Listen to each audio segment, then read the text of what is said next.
गीत नया गौले बनी गैम्बलर फिल्म के लय हो गोविंदा कहले रहल। अभी कुछ दिन पहले हमरो विवाद एक जनी से भई रहे तो ही दर्द में हम गौले रहल। हां कि तहरा मोहब्बत में जिंदगी खराब हो गई। तहरा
खेसारी भैया के मुँह सुन ले रहनी 5 साल पहले। पंकज भैया बनी कैसे तो कि मेरे मजार पर दीपक जलाने आए, दीपक बुझा कर चले गए और इतने बेदर्द सनम निकले कि दीपक का तेल भी अपने सर पे दबा के चले गए।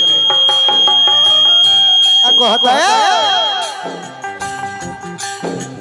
याद में जब जब खोइला तन्हा तड़प के रोइला।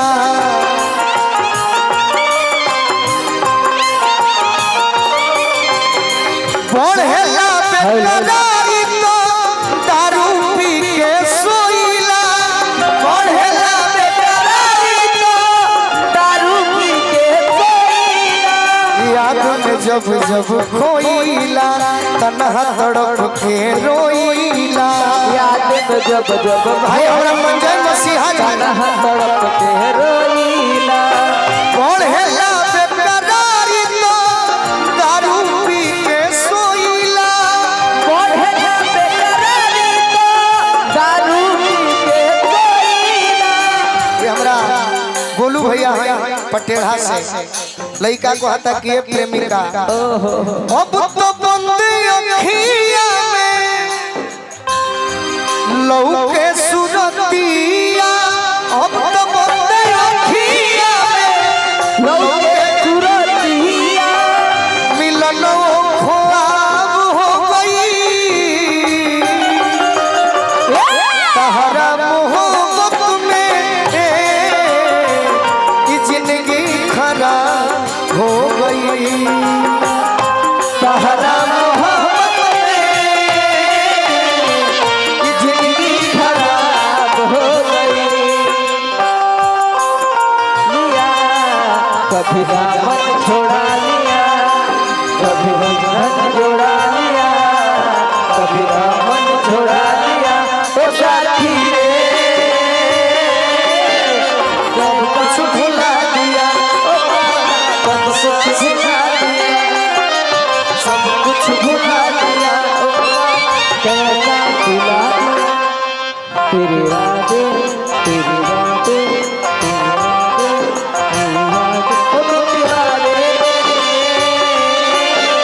सब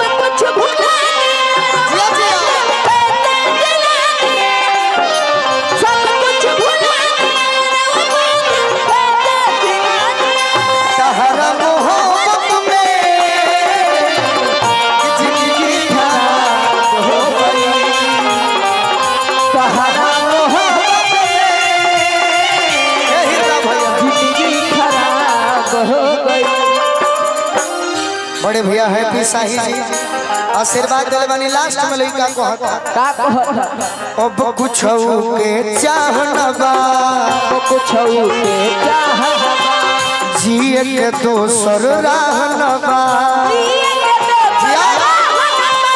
कोई का लोग बोलू राजा के तनिको भर परवाह बा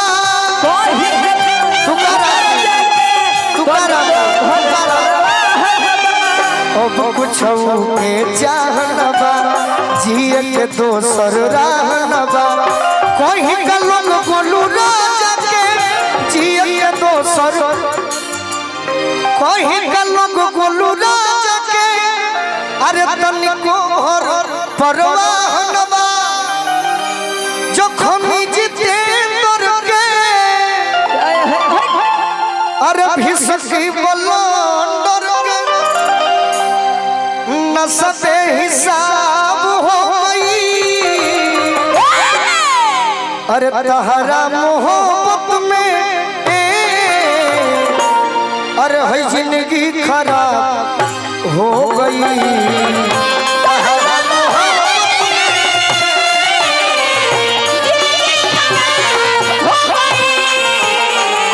दिल जब से तोड़लू हमारा के छोड़लू दिल जब से तोड़लू हमारा के छोड़लू समहतिया शराब हो गई तहरा मोहब्बत में है जिंदगी खराब हो गई